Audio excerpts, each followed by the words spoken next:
For today's video mga bol, maluto galing nga aton nga chef master cook nga si Master Pidong. Ang iya lutoon nga utan, munggo, kalabasa kag alubate. Chef cook isa sing Isabela Translodeg. Bale ang lutoon ni Master Pidong, una nagtigang tapos nagtabok. After nga nagtabok, amo ini gingisa tapos ginlunod ang munggo. Bale ang iya katuwang gali ni si Panoy, Master Panoy. Amoy na ginlunod ang kalabasa, ginlundan nor,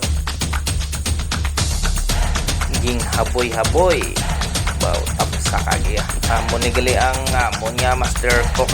Bale lang nga ilunod ni amo ni ang alubate.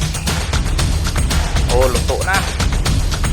Ano pang natanga nyo? Kaon ta.